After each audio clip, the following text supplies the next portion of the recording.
áo trời lò đó, áo trời cậu lò đó.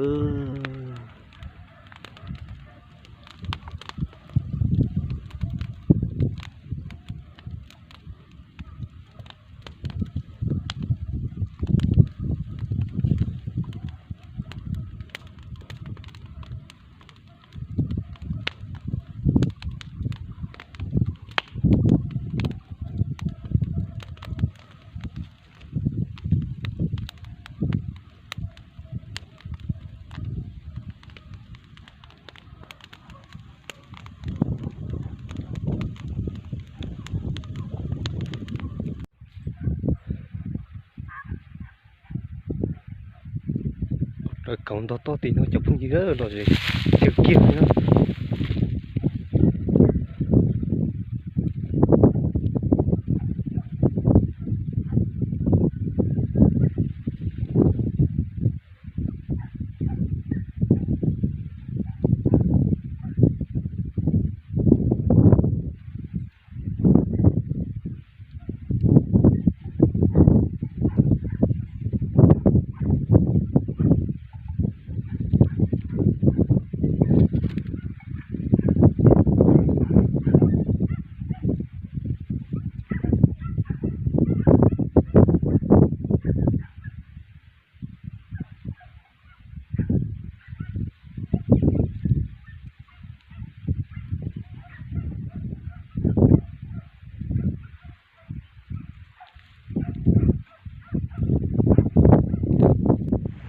Trời cậu nó phóng cũng đây đâu,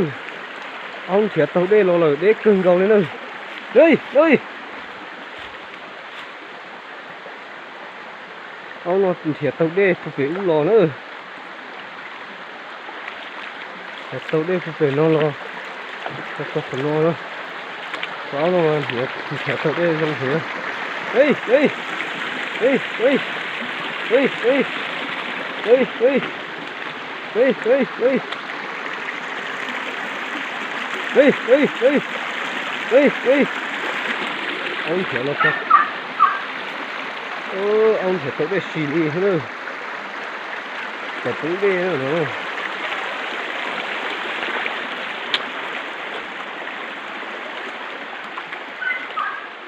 đây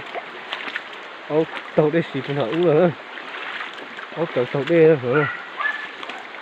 nó bông đây nữa ông nó chọc tàu đây nữa thì như là sắp lò nữa rồi ông tàu chỉ là tàu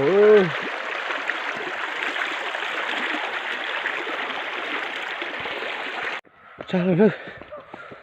cho cha cầu nữa nó mày à tụi vào kiểu nhiều chưa này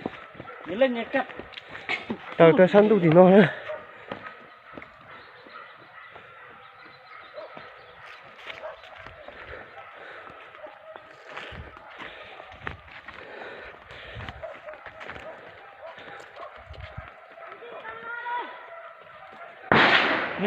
ô tua tí nữa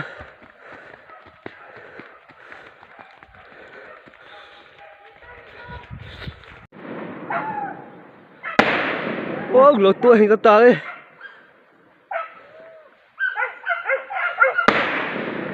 ô rồi bạt thừa